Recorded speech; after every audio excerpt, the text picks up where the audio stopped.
Good afternoon students, आप सभी का फिर से स्वागत है AJIS एकेडमी पर। मैं हूं पवन धनगर, आपका साइंस टीचर। स्टूडेंट्स, हम लास्ट क्लास में हमने क्रेब साइकिल को कवर किया था। रेस्पिरेशन हमारा जो टॉपिक चल रहा है उसके अंदर हम क्रेब साइकिल तक पहुंच गए थे। ठीक है, दैट मीन्स कि हमने ग्लाइकोलिसिस कंप्लीट कर लिया था, एसिटाइलेशन कंप्लीट कर लिया था, एंड अब जो हमारा बचा हुआ जो साइकिल है वो है हमारा इलेक्ट्रॉन ट्रांसपोर्ट चेन। ठीक है, मतलब phosphorylation. Fine. Electron transport chain में क्या होता है? इलेक्ट्रॉन ट्रांसपोर्ट चेन के अंदर जो है आपके जो ग्लाइकोलिसिस, ठीक है, और आपका क्रेब साइकिल और एसिटाइलेशन, इन तीनों के जो साइकिल थे, यहाँ पर जो भी आपके रिड्यूस्ड एंजाइम्स प्रोड्यूस हुए थे, दैट मीन्स NADH, ठीक है, FADH, ये जो चीज़ें वहाँ पर प्रोड्यूस हुई थी, उनसे अब हमको क्या बनाना है? उनसे अब हमको ATP प्रोड्यूस करना है। ठीक है, क्योंकि वो जो थे वो इनडायरेक्टली एनर्जी का सोर्स थे। वहाँ पर एनर्जी जो है आपकी इनडायरेक्ट आपको मिल रही थी। ठीक है, अब हमको क्या करना है कि उनसे एनर्जी जनरेट करना है। भाई, जहाँ पर आपको डायरेक्ट ATP मिल चुका है वहाँ तो कोई इशू नहीं है, ठीक है, बट जहाँ पर आपको NADH पॉजिटिव या फिर FADH2 मिला है, उसको अब हमें किस में कन्वर्ट करना पड़ेगा? उसको अब हमें कन्वर्ट करना पड़ेगा आपके ATP में, तभी तो उससे फायदा होगा, नहीं तो फिर क्रेब साइकिल ग्लाइकोलिसिस करने का क्या फायदा हुआ। और ग्लूकोल का सिंगल मॉलिक्यूल जो है आपका, वो आपको हमें पता है कि पूरे साइकिल के थ्रू हमें 38 के समथिंग ATP जो है वो प्रोवाइड करता है। ठीक है, कितने ATP देता है? 38। डायरेक्ट ATP काउंट वहाँ पर कम होता है, बट रिड्यूस्ड एंजाइम्स जो है वो ज़्यादा बनते हैं। ठीक है, और इसीलिए उनको अब हम ऑक्सीडाइज करेंगे, उनसे हम क्या करने वाले हैं? एनर्जी को निकालने वाले हैं। ठीक है, तो कैसे होता है और कहाँ पर होता है वो आप पहले देखिए। तो आप देखेंगे यहाँ पर सबसे पहले आप देखिए कि जो हमारा ग्लाइकोलिसिस था वो कहाँ पर हो रहा था? साइटोप्लाज्म में। मैंने यहाँ पर ये एक सेल का डायग्राम आपके लिए बनाया है, ठीक है, ताकि आपको पता रहे कि हम कहाँ पर हैं। सेल है हमारी, और सेल के अंदर है हमारा माइटोकॉन्ड्रिया। ठीक है, माइटोकॉन्ड्रिया क्या है? हमारा पावर हाउस है, और माइटोकॉन्ड्रिया के अंदर ही अब ये सारी चीज़ें होने वाली है। तो ग्लाइकोलिसिस कहाँ पर कंप्लीट हुआ था? ग्लाइकोलिसिस कंप्लीट हुआ था साइटोप्लाज्म में। फाइन। फिर आपका जो क्रेब साइकिल था वो कहाँ कंप्लीट हुआ था? वो कंप्लीट हुआ था माइटोकॉन्ड्रियल मैट्रिक्स के अंदर, मतलब यहाँ पर कंप्लीट हुआ था। फाइन। ग्लाइकोलिसिस यहाँ माइटोकॉन्ड्रियल मैट्रिक्स के अंदर, क्रेब साइकिल। फिर अब जो लास्ट है हमारा, जो हमारा ETC है, ठीक है, इलेक्ट्रॉन ट्रांसपोर्ट है, वो कहाँ पर कंप्लीट होने वाला है? Inner membrane of mitochondria. ठीक है, माइटोकॉन्ड्रिया जो है एक सेल ऑर्गन है जिसको हम पावर हाउस बोलते हैं, जो ATP बनाता है। ये हम बचपन से पढ़ते आ रहे हैं। ठीक है, बट अब इसकी भाई ये इसमें डबल लेयर्ड होती है, इसकी जो मेम्ब्रेन होती है कैसी होती है? Double layer. इनर मेम्ब्रेन के अंदर जो है इलेक्ट्रॉन ट्रांसपोर्ट होता है, जिसके थ्रू आपके जो NADH पॉजिटिव है या FADH जो है वो कन्वर्ट होते हैं ATP में। देखो, अब पहले मैं थोड़ा सा इंट्रोड्यूस कर देता हूं इसे। ये माइटोकॉन्ड्रियल मेम्ब्रेन है, ठीक है, ये वाला जो फोल्डेड साइड आपको दिख रहा है, ठीक है, इस तरह से मुड़ी हुई जो दिख रही है आपको ये मेम्ब्रेन, ये होती है inner membrane, inner mitochondrial membrane. ठीक है, इनर माइटोकॉन्ड्रियल मेम्ब्रेन आपकी ये जो है बाहर वाली, ये आउटर माइटोकॉन्ड्रियल मेम्ब्रेन, जो कि ये कहाँ पर जाने वाली है? ये मैट्रिक्स के साथ, मतलब साइटोप्लाज्म के साथ अटैच है। ठीक है, तो इनर माइटोकॉन्ड्रियल मेम्ब्रेन ये रही, आउटर माइटोकॉन्ड्रियल मेम्ब्रेन ये पर रही, और इन दोनों के बीच का जो स्पेस होता है, ठीक है, उसे हम क्या बोलते हैं? इंटर मेम्ब्रेन स्पेस, मतलब दो मेम्ब्रेन के बीच का स्पेस है। फाइन। फिर उसके बाद आप देखेंगे कि ये जो प्रोसेस पूरा हो रहा है ये किस वाले में होने वाला है? ये इस इनर मेम्ब्रेन के अंदर होने वाला है। इस बात का विशेष ध्यान रखें। ठीक है, माइटोकॉन्ड्रिया की इनर मेम्ब्रेन में ये प्रोसेस होगा। ठीक, क्या प्रोसेस होगा कि जो NADH+H पॉजिटिव या NADH2 जिसे हम बोलते हैं, वहां पर वो ऑक्सीजन के थ्रू या ऑक्सीजन की प्रेजेंस में ऑक्सीडाइज होगा। ठीक है, ऑक्सीजन की प्रेजेंस में वापस क्या होगा? ऑक्सीडाइज होगा, और हमें क्या देगा वो? 2H पॉजिटिव और 2 इलेक्ट्रॉन, मतलब कि 2 हाइड्रोजन आयन। हाइड्रोजन आयन का मतलब क्या होता है कि आपको प्रोटॉन भी मिलेगा और साथ में क्या मिलने वाला है? इलेक्ट्रॉन। प्रोटॉन प्लस इलेक्ट्रॉन दोनों चीजें मिल रही है, और NAD पॉजिटिव जो है ये वापस कहाँ चला जाएगा? क्रेब साइकिल में। देखिए स्टूडेंट, यहाँ पर समझने वाली बात यह है कि भाई वहाँ पर जैसे हम ग्लाइकोलिसिस में या क्रेब्स साइकिल में NAD पॉजिटिव लेकर आते थे और वो हाइड्रोजन को ट्रैप कर लेता था और क्या बना लेता था, NADH2, ठीक है, यही होता था। अब वो जो NADH पॉजिटिव हम लेकर आते थे, वो जो हमारा सप्लाई का सोर्स है वो कहाँ पर है भाई, वो तो लिमिटेड अमाउंट में अवेलेबल है सेल के अंदर, ठीक है। NADH पॉजिटिव हो या FAD पॉजिटिव है, ये सब लिमिटेड अमाउंट में अवेलेबल है, तो इन्हीं का बार बार रीयूज करती है सेल। मतलब कि NADH पॉजिटिव ने क्या किया, हाइड्रोजन को ट्रैप किया और क्या बनाया, NADH2 बनाया, और ये NADH2 वापस ऑक्सीडाइज होकर क्या बनाएगा, NAD पॉजिटिव बनाएगा, और ये NAD पॉजिटिव वापस कहाँ चला जाएगा, क्रेब्स साइकिल में ग्लाइकोलिसिस में यूज होगा। बात समझ में आ रही है, ठीक है। दैट मीन्स कि यहाँ पर ऑक्सीडाइज होने के बाद जो हमारा रिड्यूस्ड एंजाइम है ये क्या देने वाला है, 2 हाइड्रोजन आयन, जिन्हें हम प्रोटॉन कहते हैं। हाइड्रोजन आयन को क्या बोला जाता है, प्रोटॉन बोला जाता है, ठीक है। प्रोटॉन का मतलब है कि हाइड्रोजन, देखिए हाइड्रोजन एक सबसे छोटा एटम है, हमें पता है, ठीक है। ये आपका हाइड्रोजन एटम है, इसके अंदर एक प्रोटॉन है, न्यूट्रॉन नहीं होता है, और एक इलेक्ट्रॉन होता है, ये हमें पता है कि एक हाइड्रोजन का एटम है। अब हम कह रहे हैं कि H पॉजिटिव का मतलब है कि इसका ये जो इलेक्ट्रॉन है इसके पास नहीं है, इसीलिए इसके ऊपर क्या चार्ज आ गया, पॉजिटिव चार्ज आ गया।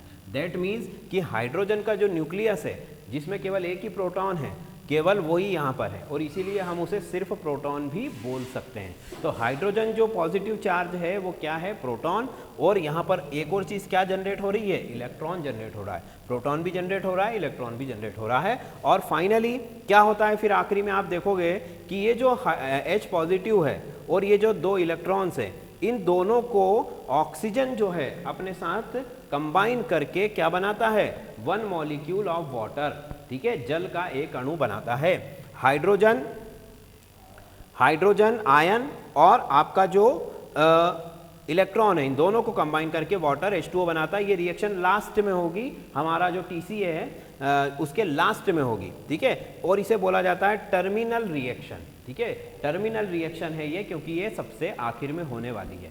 अच्छा, जो भी सांस आप ऑक्सीजन जो सांस के थ्रू आप लेते हो, उस ऑक्सीजन की ही प्रेजेंस में ये सारी चीज़ें हो रही हैं, ठीक है। बट ऑक्सीजन का डायरेक्ट यूज़ कहीं भी हमने नहीं देखा है, पर लास्ट में, इन द एंड, लास्ट में ऑक्सीजन का डायरेक्ट यूज हमको दिखता है कि वो हाफ मॉलिक्यूल ऑफ ऑक्सीजन, मतलब ऑक्सीजन का एक एटम जो है वो किसके साथ कंबाइन हो रहा है, हाइड्रोजन और इलेक्ट्रॉन के साथ, हाइड्रोजन आयन और इलेक्ट्रॉन के साथ कंबाइन होकर के H2O बना रहा है, ठीक है। क्लियर इतनी बात। तो ये रिएक्शन होने वाली है, बट मैंने आपको शुरू में इसलिए बता दिया क्योंकि इसी के थ्रू हम एनर्जी जनरेट करने वाले हैं, ठीक है। ये जो आपका NADH है, आपको एक माइंड में रहेगा कि भाई हमको एनर्जी जनरेट करना और उसके अंदर ये रिएक्शन होती है। अब वो कैसे होती है वो अभी हम देखने वाले हैं, ठीक है। तो हम कहाँ पर थे, देखो जरा, हम थे सेल के अंदर माइटोकॉन्ड्रिया की 2 मेम्ब्रेन हैं, एक मेम्ब्रेन है इनर और एक है आउटर, और दोनों के बीच का स्पेस ये रहा। तो हमारी जो रिएक्शन ये सारी हो रही है, इलेक्ट्रॉन ट्रांसपोर्ट चेन मतलब ETC जो है वो कहाँ पर हो रही है, इनर मेम्ब्रेन के अंदर। ये बहुत इंपॉर्टेंट क्वेश्चन है, जनरली बच्चे यहाँ पर कंफ्यूज हो जाते हैं कि इनर में हो रहा है कि आउटर में, या कुछ तो सिर्फ मेम्ब्रेन ही लिख देते हैं, ठीक है।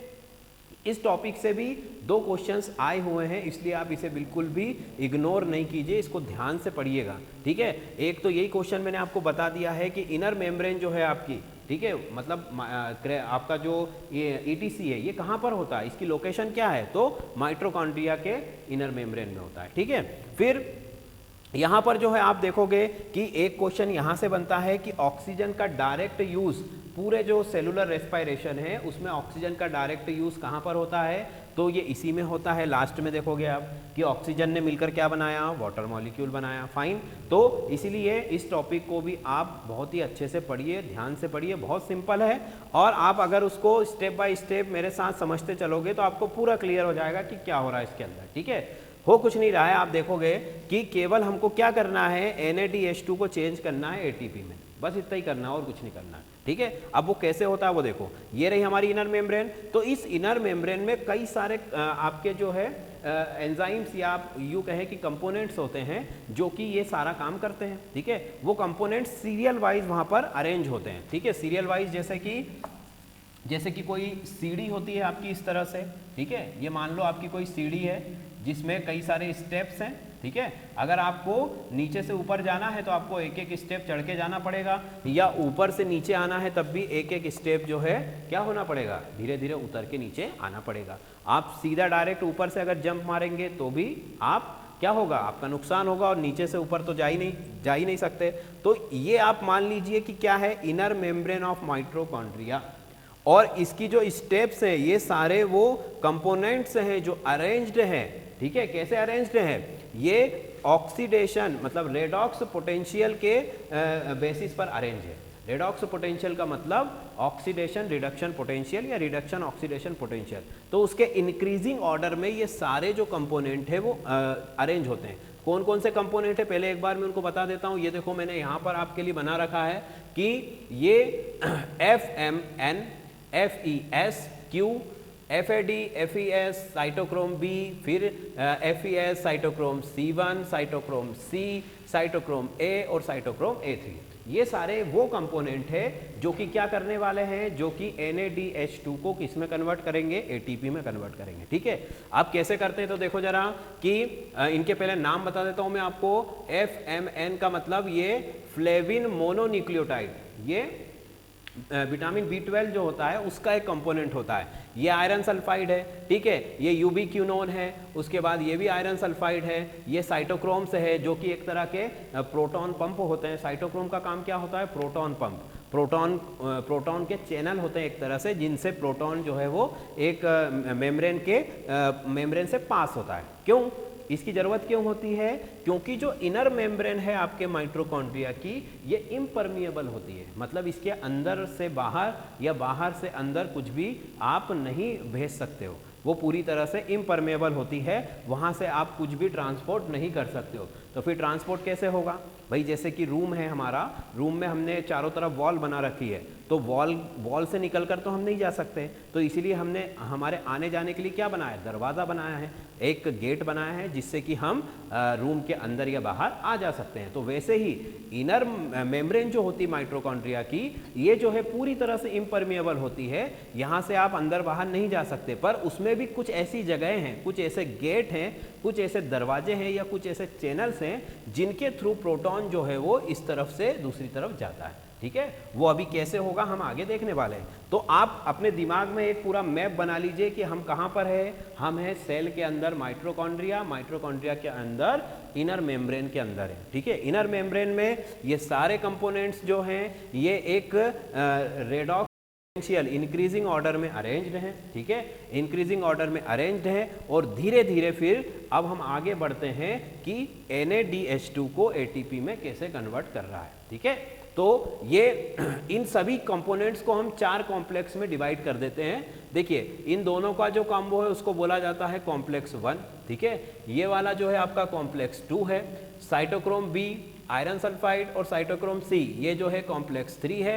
ये जो साइटोक्रोम C है ये मूवेबल होता है। मूवेबल का मतलब है कि ये सेल में घूम फिर सकता है, ये किसी के साथ अटैच नहीं है, ये आसानी से एक जगह से दूसरी जगह पर जा सकता है, मूव कर सकता है, फ्री होता है। और लास्ट वाला कौन सा है, साइटोक्रोम A और साइटोक्रोम A3, फाइन। तो ये सारे कहाँ पर अरेंज है, इस माइटोकॉन्ड्रियल मेम्ब्रेन के अंदर अरेंज है। किस तरह से अरेंज है, जैसे सीढ़ी होती है, मतलब इंक्रीजिंग ऑर्डर है किसका, रेडॉक्स पोटेंशियल का, ठीक है। अच्छा, रेडॉक्स पोटेंशियल क्या होता है, मैं ज़्यादा डिटेल में नहीं जाऊँगा, आपको सिर्फ इतना बता देता हूँ कि रेडॉक्स मीन्स क्या होता है, रेड और ऑक्स। रेड का मतलब रिडक्शन, ऑक्स का मतलब ऑक्सीडेशन। तो ये रिडक्शन, किसी का रिडक्शन करने की क्षमता या किसी का ऑक्सीडेशन करने की क्षमता, मतलब किसी का अपचयन करने की क्षमता या किसी का ऑक्सीकरण करने की क्षमता, उसी को हम पोटेंशियल बोलते हैं। तो उसी को हम क्या बोलेंगे, रेडॉक्स पोटेंशियल, मतलब रेड ऑक्स पोटेंशियल या रेड ऑक्स विभव। देखो किसी भी चीज़ का जो मूवमेंट होता है वो हाई टू लो होता है, ठीक है। जैसे मान लीजिए कि इलेक्ट्रिसिटी है, तो इलेक्ट्रिसिटी कहाँ से कहाँ मूव होती है, इलेक्ट्रिसिटी मूव होती है हाई वोल्टेज से लो वोल्टेज की तरफ। वही जो पोल होता है जहाँ से आपके घर में बिजली आती है, तो वो उस पोल पर जो है वोल्टेज ज़्यादा होता है, या जो मेन लाइन होती है उसमें वोल्टेज ज़्यादा होता है और आपके घर की लाइन का वोल्टेज कम होता है। इसीलिए तो इलेक्ट्रिसिटी वहाँ से आपके घर में इजीली आ जाती है, ठीक है। फिर वैसे ही यहाँ पर भी क्या हो रहा है, यहाँ पर भी हो रहा है कि पोटेंशियल के थ्रू ही प्रोटॉन मूव करेगा, ठीक है। तो यहाँ पर इंक्रीजिंग ऑर्डर में अरेंज है, मतलब नीचे वालों का पोटेंशियल ज़्यादा है, ऊपर वालों का पोटेंशियल कम है, इसीलिए प्रोटॉन ऊपर से नीचे क्या करता है, मूव करता है। बात समझ में आ गई कि इनके पोटेंशियल में डिफरेंस का कारण क्या है, ताकि इलेक्ट्रॉन आसानी से और प्रोटॉन जो है आपका आसानी से क्या कर सके, मूव कर सके। ठीक है, तो अब देखोगे कि ये सारे कंपोनेंट अरेंज कर लिए हमने। अब आप इधर आ जाइए कि अब ये प्रक्रिया शुरू कैसे हो रही है, ये जो प्रोसेस है आपका ये कैसे शुरू हुआ। कि सबसे पहले ये देखिए इनर माइटोकॉन्ड्रियल मेम्ब्रेन, ये इनर माइटोकॉन्ड्रियल मेम्ब्रेन है जो कि पूरी तरह से क्या होती है, इम्परमिएबल होती है, अपारगम्य होती है, इसके अंदर बाहर कुछ भी नहीं आ जा सकता है। तो ये एम साइड लिखी है, मतलब कि ये मैट्रिक्स साइड है। मैट्रिक कौन सा मैट्रिक्स, ये माइटोकॉन्ड्रियल मैट्रिक्स। ठीक है, मतलब कि यहां पर बीच में जो है वो क्या है, माइटोकॉन्ड्रिया का मैट्रिक्स है। फाइन, तो ऐसा हमको एज्यूम करना है। फिर सी साइड मतलब ये साइटोप्लाज्म वाली साइड है, मतलब कि ये कौन सी साइड है, आउटर मेम्ब्रेन, और ये इस तरफ वाली साइड है। एम साइड मतलब ये वाली साइड, और सी साइड मतलब ये वाली साइड जो साइटोप्लाज्म। साइटोप्लाज्म मतलब सेल का मैट्रिक्स, और मैट्रिक्स मतलब माइटोकॉन्ड्रियल मैट्रिक्स। ठीक है, तो भाई सेल के लिक्विड को साइटोप्लाज्म बोलते हैं, माइटोकॉन्ड्रिया के जो लिक्विड होता है उसको क्या बोलते हैं, उसको मैट्रिक्स बोल दिया। ठीक है, हालांकि वो सब बहुत कुछ उसमें कॉमन ही होता है। तो ये देखिए अब क्या हुआ कि सबसे पहले आपका जो FMN है, ठीक है, इसने क्या किया, इसने जो है NADH+H पॉजिटिव इसको अपने साथ अटैच किया। ठीक है, इसको अपने साथ अटैच किया और उसको किस में कन्वर्ट कर दिया, उसको कन्वर्ट कर दिया NAD पॉजिटिव में। मतलब कि उसके जो दो हाइड्रोजन थे उन दोनों हाइड्रोजन को उसने क्या किया, उसने जो मेम्ब्रेन है इनर मेम्ब्रेन उसके इस तरफ शिफ्ट कर दिया। ठीक है, क्योंकि इनर मेम्ब्रेन तो इम्परमेबल है, तो प्रोटॉन अपने आप तो यहाँ से यहाँ नहीं जा सकता है, तो इसीलिए उसको किसकी ज़रूरत पड़ी, FMN की ज़रूरत पड़ी। FMN ने क्या किया कि NADH+H पॉजिटिव में ये दो H जो है इन दोनों H को निकाल लिया और उनको किधर शिफ्ट कर दिया, C साइड में शिफ्ट कर दिया। ये M साइड में थे, इनको किस साइड में शिफ्ट कर दिया, C साइड में। और इस तरह से जो NADH+H पॉजिटिव था वो किस में बदल गया, वो बदल गया NAD पॉजिटिव के अंदर। ठीक है, और ये जो NAD पॉजिटिव है आपका, ये वापस कहाँ चला जाएगा भाई, ये वापस चला जाएगा आपका क्रेब्स साइकिल में चला जाएगा या फिर ग्लाइकोलिसिस में चला जाएगा। फाइन, अब आगे देखो क्या हो रहा है, इतना काम हो गया।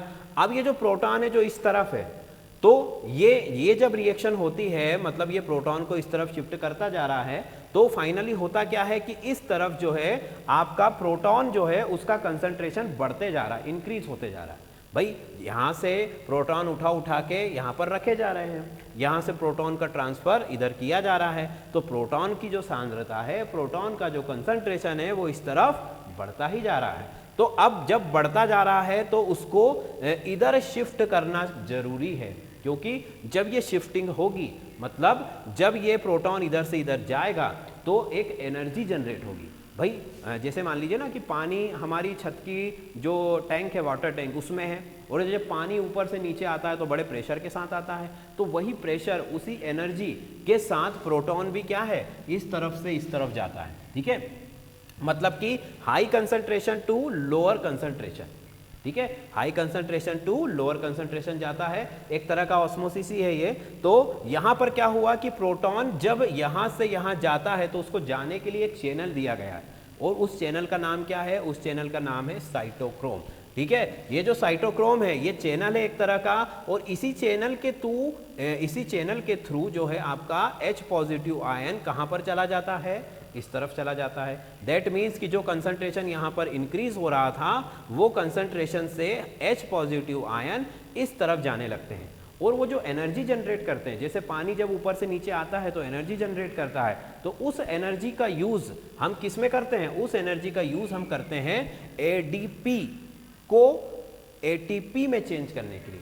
मतलब ADP को आपने एक इनऑर्गेनिक फॉस्फेट दिया और वो किस में चेंज हो गया, ATP में चेंज हो गया। मतलब कि और किसकी एनर्जी के थ्रू चेंज, भाई किसी भी रिएक्शन को चलाने के लिए एनर्जी तो चाहिए, कोई भी आपका सिस्टम है उसको वर्क करने के लिए एनर्जी चाहिए, और वो एनर्जी हमें कौन दे रहा है, यहाँ पर वो एनर्जी हमें दे रहा है ये प्रोटॉन पंप। मतलब कि प्रोटॉन जब यहाँ से यहाँ मूव कर रहे हैं, ठीक है, तो उनके मूव करने से एक ऊर्जा उत्पन्न हो रही है, और उसी ऊर्जा का उपयोग करके जो सेल है वो क्या कर रही है, ADP को ATP में बदल रही है। मतलब कि हमें अब एनर्जी मिलना शुरू हो गई है। ठीक है, तो पहला एटीपी हमको यहाँ पर मिल गया। ठीक है, पहली बार एटीपी कहाँ मिला, यहाँ पर मिल गया। अब क्या हुआ कि ये प्रोटॉन जो है इसमें अभी भी बहुत एनर्जी बाकी है। ठीक है, मतलब कि अभी इसकी एनर्जी खत्म नहीं हुई है, तो उसको फिर से वापस किस तरफ शिफ्ट किया जाता है, वापस सी साइड में शिफ्ट किया जाता है। फिर वो सी साइड से वापस इधर जाएगा, फिर से एक एटीपी बना लेंगे। इस तरह से ये प्रोसेस चलता रहेगा। तो आप देखो फिर क्या हो रहा है कि एडीपी से एटीपी बन गया और ये जो प्रोटॉन है वो इस तरफ आ गया, सी साइड से कहां पर आ गया, एम साइड में आ गया। अब एम साइड से इस प्रोटॉन को वापस जो है वो यू क्यू जो है वो आपका अटैच करके, और यू क्यू किस में चेंज हो रहा है, यू क्यू H2 में। आप देखोगे कि ये जो दो H2 है, ये दो H2 जो है आपके जो H पॉजिटिव आयन है वो UQ के साथ अटैच हुए। ठीक है, मतलब कि इसका रिडक्शन हुआ पहले और बाद में ये फिर से ऑक्सीडाइज हो गया, और ये दोनों H2 को इसने कहाँ पर छोड़ दिया, वापस सी साइड में छोड़ दिया। मतलब जहाँ से वो गए थे वापस वहीं आ गए कि नहीं आ गए। देखिए, हाइड्रोजन का अटैच होना मतलब क्या है, हाइड्रोजन का अटैच होना मतलब रिडक्शन, और हाइड्रोजन का वापस निकलना बाहर मतलब कि क्या है, ऑक्सीडेशन है। तो मतलब इसका पहले क्या हुआ, रिडक्शन, और बाद में इसका वापस क्या हो गया, ऑक्सीडेशन। तो यहाँ पर भी सेम यही हुआ था। आप देखो कि FMN जो है वो किस में कन्वर्ट हुआ था, FMNH2 में। ठीक है, और ये वापस ऑक्सीडाइज हो गया और इसने H पॉजिटिव को इस तरफ छोड़ दिया। उसी तरह से यहाँ पर भी हुआ है। ठीक, अब ये तो हमने बता दिया कि हाइड्रोजन आयन के साथ क्या हुआ। अब जो इलेक्ट्रॉन्स थे, भाई इलेक्ट्रॉन भी तो है इसके साथ में, तो जो इलेक्ट्रॉन्स थे उन इलेक्ट्रॉन्स को हम इधर या इधर शिफ्ट नहीं करते हैं, वो सीधी लाइन में नीचे चलते चले जाते हैं। जैसे कि यहाँ से इलेक्ट्रॉन निकला, फिर इसने उसको क्या कर लिया, यहाँ पर इसने उसको एक्सेप्ट कर लिया। तो आप देखोगे कि जब FeS3 पॉजिटिव था उसने इलेक्ट्रॉन को एक्सेप्ट किया तो FeS2 पॉजिटिव आ गया। ठीक है, फिर वापस से ये क्या हो गया, ऑक्सीडाइज हो गया, और ऑक्सीडाइज होकर के ये इलेक्ट्रॉन कहाँ चला गया, नीचे चला गया। भाई आयरन सल्फाइड पहले 3 पॉजिटिव था तो वो किस में कन्वर्ट हुआ, 2 पॉजिटिव में, और ये 2 पॉजिटिव वापस किस में कन्वर्ट हो गया, 3 पॉजिटिव में। मतलब पहले रिडक्शन हुआ, फिर वापस ऑक्सीडेशन हो गया। मतलब पहले इलेक्ट्रॉन गेन किया, फिर इलेक्ट्रॉन को वापस रिलीज कर दिया, और वो इलेक्ट्रॉन फिर किसके पास आ गया, यूक्यू के पास आ गया। फिर यहाँ से वो नीचे चला जाएगा, फिर से नीचे चला जाएगा, और लास्ट में जाकर के वो फिर ऑक्सीजन से अटैच होता है। ठीक है, तो यहाँ तक आपको क्लियर है कि हाइड्रोजन जो आयन है, मतलब जो प्रोटॉन है हमारे, वो एक बार जब प्रोटॉन पंप के थ्रू एम साइड में आते हैं, सी साइड से एम साइड में आते हैं, तो एक एटीपी जनरेट होता है। फाइन। फिर दूसरी बार जब यूक्यू ने उनको फिर से अटैच किया और वापस रिलीज कर दिया सी साइड की तरफ, अब यहां से फिर दूसरा चैनल है। ठीक है, एक गेट तो ये हो गया। ठीक है, दूसरा गेट कौन सा है, ये वाला गेट है। तो यहां पर फिर से ये जो चैनल है, यहां से फिर से प्रोटॉन जो है वो सी साइड से कहां पर गए, एम साइड में गए। मतलब कि फिर से उनकी जो एनर्जी है उसका यूज किस लिए हुआ है, उस एनर्जी का यूज हुआ है फिर से एटीपी बनाने में। तो आप देखो कि फिर से आपने एडीपी लेकर आए, उसको एक इनऑर्गेनिक फॉस्फेट दिया और इस एनर्जी का यूज किया और क्या बना दिया, एटीपी बना दिया। मतलब कि इलेक्ट्रॉन ट्रांसपोर्ट चेन में एक एटीपी यहां बन चुका है, एक एटीपी यहां बन चुका है। किसके थ्रू बना है, आपके जो है एनर्जी के थ्रू। कौन सी एनर्जी, प्रोटॉन पंप जो है। ठीक है, मतलब कि प्रोटॉन की जो शिफ्टिंग हो रही है इस तरफ से सी साइड से एम साइड में, जब प्रोटॉन जाता है तो एनर्जी रिलीज करता है, या उसमें एनर्जी या एक पोटेंशियल होता है जिसकी वजह से जो आपका एडीपी है वो एटीपी में चेंज हो जाता है। तो ऐसा कितनी बार हो चुका है, 2 बार हो चुका है। पर अभी भी प्रोटॉन की एनर्जी फिनिश नहीं हुई है, खत्म नहीं हुई है। मतलब उसका हम एक बार और यूज करेंगे। ठीक है, उसका हम एक बार और यूज करने वाले हैं। कहां पर करेंगे, देखो आगे जरा। तो फिर से ये जो इलेक्ट्रॉन हमारा, देखो इलेक्ट्रॉन तो सीधा जा रहा है नीचे। ठीक है, इलेक्ट्रॉन यहाँ था, फिर यहाँ आ गया, फिर यहाँ आ गया, सबको ऑक्सीडाइज कर रहा है, रिड्यूस कर रहा है और नीचे चलते चले जा रहा है, सीधा सीधा जा रहा है। ठीक है, प्रोटॉन की तरह वो शिफ्टिंग नहीं कर रहा है, केवल ऊपर से नीचे की तरफ जा रहा है। ठीक है, तो आप देखोगे कि अब क्या हुआ कि ये प्रोटॉन दूसरी बार गया, एक और एटीपी बनाया, अब इलेक्ट्रॉन हमारा आ गया, तो उसने फिर से आयरन 3 पॉजिटिव, ठीक है, मतलब फेरिक आयन को किस में कन्वर्ट किया, फेरस आयन में कन्वर्ट किया। ठीक है, फेरिक को फेरस में कन्वर्ट किया, फिर फेरस वापस किस में कन्वर्ट हो गया, फेरिक में कन्वर्ट हो गया। दैट मीन्स ये फेरस और फेरिक क्या है भाई, जब आयरन के ऊपर आयरन की वैलेंसी जब 3 होती है या उसके ऊपर 3 पॉजिटिव चार्ज होता है तो उसको फेरिक बोला जाता है, और उसी आयरन पर अगर 2 पॉजिटिव चार्ज होता है तो उसको फेरस बोला जाता है। ठीक है, कोई भी छोटा चार्ज है उसको मतलब आखिरी में उसमें क्या लगाते हैं, रस, और अगर बड़ा चार्ज है तो उस पर क्या लगाते हैं, रिक। ठीक है, ये इसके सफिक्स होते हैं। तो यहाँ से आयरन जो 3 पॉजिटिव था वो 2 पॉजिटिव में कन्वर्ट हो गया और वापस से जो है इलेक्ट्रॉन आगे की तरफ बढ़ गया। फिर से देखो उसने क्या किया, आयरन सल्फाइड को फिर से यहाँ 3 पॉजिटिव से 2 पॉजिटिव, फिर 2 पॉजिटिव से 3 पॉजिटिव, मतलब कि कुछ नहीं हो रहा है स्पेशल, केवल वही चीजें हो रही हैं, पहले ऑक्सीडाइज फिर रिड्यूस या ऑक्सीडाइज, अब चयन हो रहा है, ऑक्सीकरण हो रहा है, यही तो हो रहा है सब कुछ। तो इसमें ये तो उन दोनों जो साइकिल थे उन दोनों से ज़्यादा सिंपल है। ठीक है, इसमें कोई हैवी आपके कोई कंपाउंड्स के आपको नाम भी नहीं याद करने हैं और ना ही कोई स्पेशल रिएक्शन याद करनी है, केवल क्या करना है भाई, ऑक्सीडाइज है, ऑक्सीडेशन हो रहा है, रिडक्शन हो रहा है, फिर रिडक्शन हुआ, फिर ऑक्सीडेशन हुआ, बस यही सब चल रहा है पूरी चेन के अंदर। ठीक है, और 2-3 जगह पर आपको ये पंप बनाना है। तो अगर आप देखोगे तो इलेक्ट्रॉन ट्रांसपोर्ट चेन जो है बहुत ही ईजी है, बट बहुत ही इंपॉर्टेंट जो है ये पूरा जो है। अगर ETC नहीं होगा तो क्या होगा, एनर्जी आपको मिलेगी नहीं भाई, जो भी आप खाना खा रहे हो उससे आपको एनर्जी नहीं मिलेगी। ठीक है, वो एनर्जी आपको तभी मिलेगी जब ये पूरा जो है फंक्शन अच्छे से काम करेगा और आपका जो है ETC साइकिल कंप्लीट होगा, तभी आपका जो ग्लूकोज है वो आपको प्रॉपर एनर्जी प्रोवाइड करेगा। अदरवाइज आपको ग्लूकोज से मतलब आपका जो फूड है उससे एनर्जी नहीं मिलेगी। तो 2 बार हमने कर लिया, अब इलेक्ट्रॉन हमारा आगे बढ़ता जा रहा है। आयरन 3 पॉजिटिव को आयरन 2 पॉजिटिव में बदला, फिर जो आपका आयरन सल्फाइड है उसको फेरिक सल्फाइड को फेरस सल्फाइड में बदला, और फिर वापस फेरस को किस में चेंज किया, फेरिक में चेंज किया, फिर इलेक्ट्रॉन आगे चलता चला जा रहा है। तो अब इस डायग्राम को हम उधर कंटिन्यू करते हैं। यहाँ तक सबको क्लियर है? ठीक है, अब उस तरफ आ जाओ। तो उस तरफ हम क्या करने वाले हैं, फिर से देखो, इनर माइटोकॉन्ड्रियल मेम्ब्रेन, ये वही डायग्राम है, उसी को आपको कंटिन्यू करना है। जब आप इसे कॉपी में बनाओगे तो आप सीधा स्ट्रेट बनाओगे पूरे एक पेज के अंदर। ठीक है, यहाँ पर चूंकि थोड़ा हमें बोल्ड लेटर्स में लिखना पड़ता है, इसलिए थोड़ा सा मैंने 2 पार्ट्स में इसको बनाया ताकि कैमरे में आपको अच्छे से दिखे।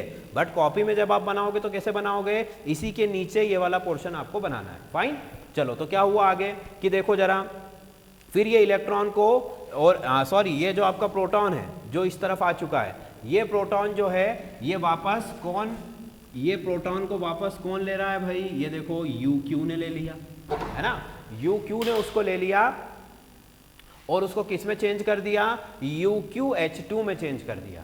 मतलब कि UQ किस में चेंज हो गया, UQH2, मतलब 2 हाइड्रोजन को उसने अपने साथ अटैच कर लिया है, 2 हाइड्रोजन को अपने साथ अटैच कर लिया है और फाइनली फिर से उसको किधर शिफ्ट कर दिया, फिर से उसको C साइड में शिफ्ट कर दिया।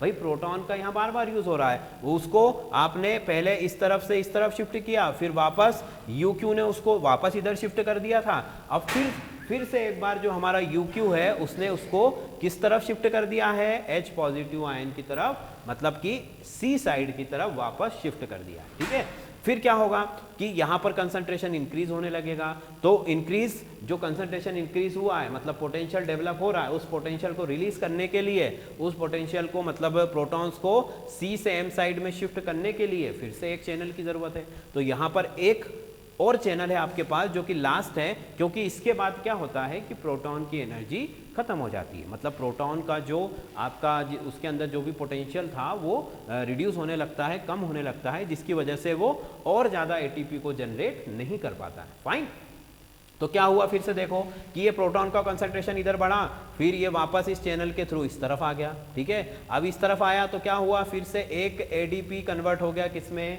ATP में कन्वर्ट हो गया। मतलब कि ऐसा 3 जगह हो रहा है। हमने इस प्रोटॉन का यूज़ कितनी बार किया है, 3 टाइम्स किया है। एक पहली बार यहाँ पर किया, उसने एक ATP बनाया, दूसरी बार यहाँ पर किया, दूसरा ATP बना, और तीसरी बार यहाँ पर किया तो एक और ATP मॉलिक्यूल हमने यहाँ पर प्रोड्यूस कर लिया। ठीक है, उसी प्रोटॉन का। अब क्या होता है कि प्रोटॉन जो है उसकी ताकत खत्म हो गई है, उसमें जो पोटेंशियल था वो अब रिड्यूस हो चुका है, खत्म हो चुका है। तो अब क्या होता फाइनली भाई, ये प्रोटॉन यहाँ पर आकर के अब आगे और कोई काम करने से इसने मना कर दिया है, क्योंकि उसके पास अब ताकत नहीं बची है। तो क्या हुआ कि वो यहीं पर है, अभी इसको थोड़ी देर के लिए रोक देते हैं हम, ताकि हम हमारे इलेक्ट्रॉन को तो लेकर आए पहले, ठीक है। तो इलेक्ट्रॉन यहाँ तक पहुँच चुका था, ठीक है। अब इलेक्ट्रॉन फिर से कहाँ पर शिफ्ट हुआ, फिर से देखो वो तो डायरेक्ट चलते चला आ रहा है, तो फिर से उसने आयरन 3 पॉजिटिव को आयरन 2 पॉजिटिव में कन्वर्ट किया, मतलब फेरिक को फेरस में कन्वर्ट किया, और फिर वापस फेरस को फेरिक में कन्वर्ट कर दिया।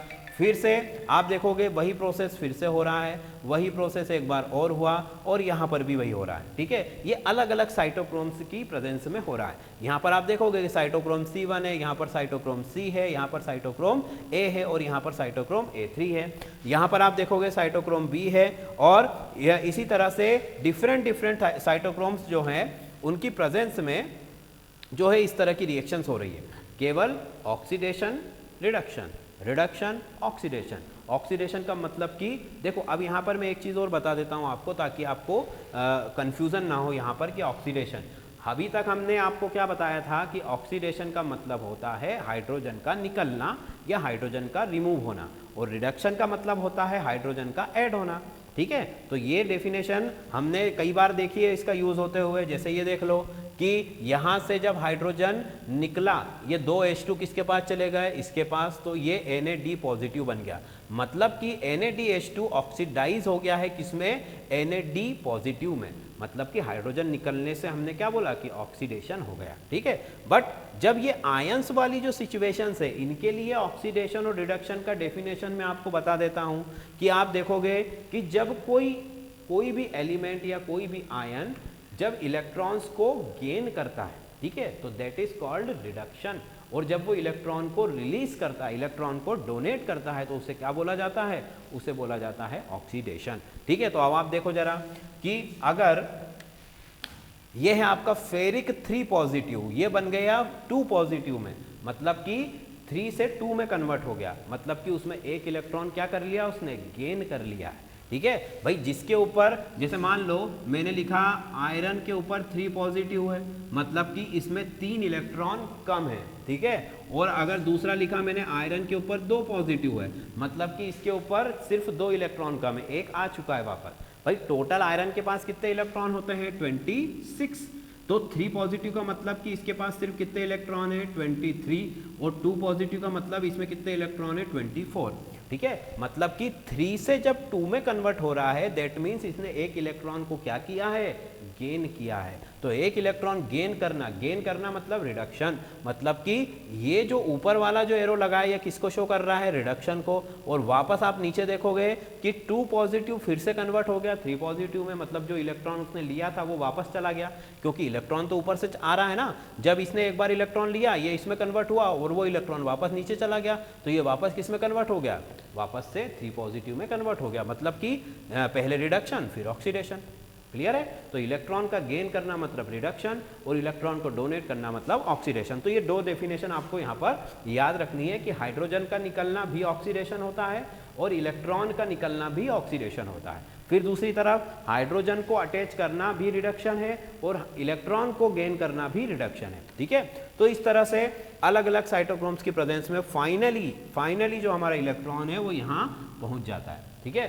फिर क्या होता है, इलेक्ट्रॉन यहाँ आ चुका है, प्रोटॉन की भी सारी एनर्जी लॉस हो चुकी है, मतलब खत्म हो चुकी है और वो भी आपकी जो है यहाँ पर पहुँच चुका है। 3 बार उससे हमने एटीपी बना लिया है। एक प्रोटॉन की जो 3 प्रोटॉन पंप थे उनसे हमने 3 एटीपी जनरेट कर लिए। फिर क्या करता है, इन दोनों का काम खत्म हो गया। ठीक है, इन दोनों का काम क्या हो गया, फिनिश हो गया, खत्म हो गया।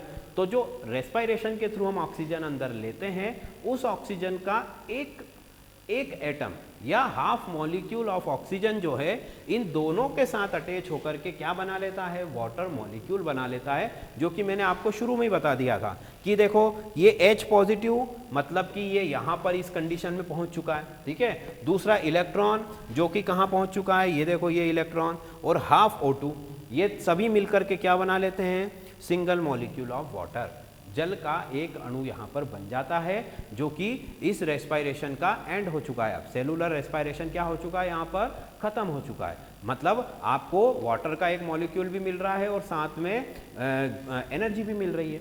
एनर्जी और प्लस वाटर, ये दोनों ही चीज़ें हमको यहाँ से मिल रही है।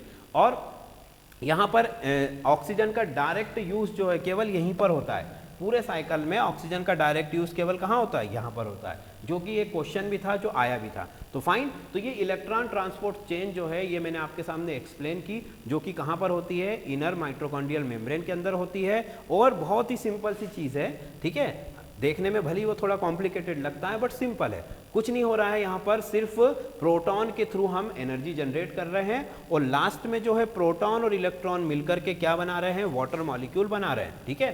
तो एक बार फिर से मैं इसकी पूरी समरी आपको इन शॉर्ट फटाफट बता देता हूँ। देखो जरा कि हम कहाँ पर है, सेल में। सेल के अंदर क्या है, माइटोकॉन्ड्रिया, ठीक है। माइटोकॉन्ड्रिया जो है आपका, उसकी दो मेम्ब्रेन है, मतलब कि डबल लेयर्ड है वो। तो अंदर वाली जो मेम्ब्रेन होती है उसे क्या बोला जाता है, इनर मेम्ब्रेन। बाहर वाली जो मेम्ब्रेन है उसे क्या बोला जाता है, आउटर मेम्ब्रेन। फाइन, फिर उसके बाद में यहाँ पर आप देखोगे कि मैट्रिक्स, ये साइटोप्लाज्म है और ये क्या है, माइटोकॉन्ड्रियल मैट्रिक्स। बाहर वाला साइटोप्लाज्म, अंदर वाला माइटोकॉन्ड्रियल मैट्रिक्स। फिर इस इनर मेम्ब्रेन के अंदर, इस इनर मेम्ब्रेन के अंदर स्टेप के थ्रू, मतलब जैसे सीढ़ी होती है उसी तरह ये जो सारे कंपोनेंट है हमारे, ये सब अरेंज होते हैं, ठीक है, according to increasing order of redox potential, ठीक है। रेडॉक्स पोटेंशियल के इंक्रीजिंग ऑर्डर में, बढ़ते हुए क्रम में ये यहाँ पर अरेंज होते हैं, ठीक है। और ये सब कहाँ पर अरेंज है, इनर मेम्ब्रेन में। तो देखो जरा, इनर माइटोकॉन्ड्रियल मेम्ब्रेन, ठीक है, इनर माइटोकॉन्ड्रियल मेम्ब्रेन। यहाँ पर आप देखोगे कि सबसे पहले एफएमएन का नाम क्या है, फ्लेविन मोनोन्यूक्लियोटाइड। इसने NADH आया, उसको अटैच किया और किस में कन्वर्ट कर दिया, NADH पॉजिटिव में, मतलब उसके दोनों हाइड्रोजन को अपने साथ अटैच कर लिया।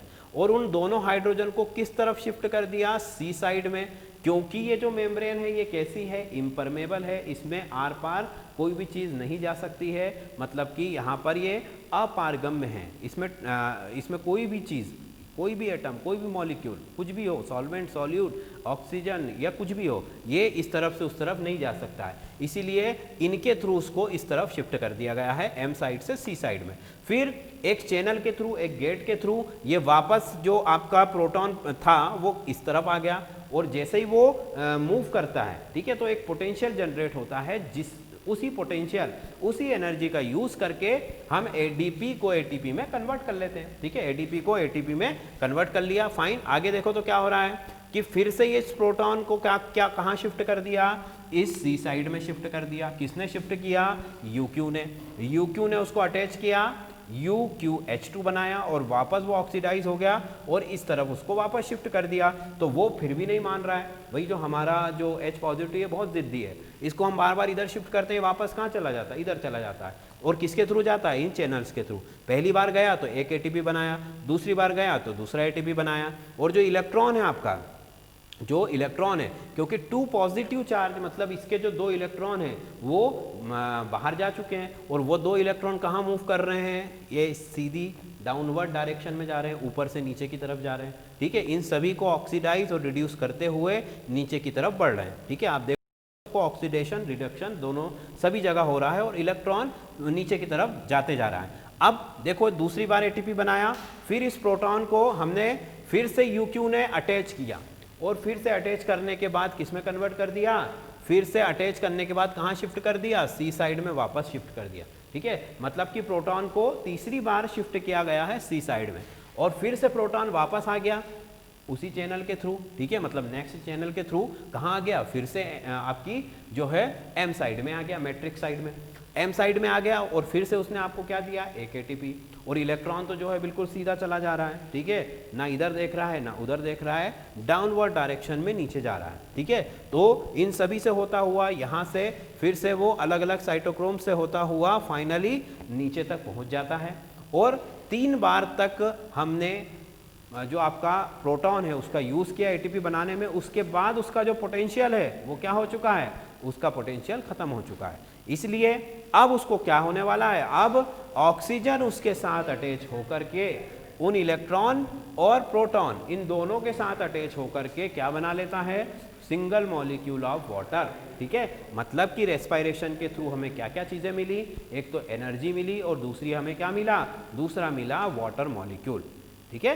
तो स्टूडेंट्स ये आपका ETC भी यहाँ पर कंप्लीट हो गया। तो सेलुलर रेस्पिरेशन यहाँ टोटली कंप्लीट हो चुका है, ग्लाइकोलिसिस हो चुका है, क्रेब्स साइकिल हो चुका है और आपका ETC भी हो चुका है, ठीक है। तो स्टूडेंट्स आप सभी से रिक्वेस्ट है कि आप इसको बिल्कुल भी इग्नोर ना करें, बहुत इंपॉर्टेंट टॉपिक है ये तीनों, इनको अच्छे से पढ़ें, इनसे क्वेश्चन आते हैं, आ भी चुके हैं और इन फ्यूचर भी आपके पेपर्स में आएंगे, डेफिनेट आएंगे, ठीक है। इसीलिए इसको बहुत अच्छे से पढ़ो और जो कुछ क्वेश्चंस आ चुके हैं वो मैंने आपको बता भी दिए कि क्या क्या क्वेश्चंस आए हैं, ठीक है। तो अगर वीडियो अच्छा लगे तो प्लीज़ इसे आप लाइक ज़रूर कीजिएगा।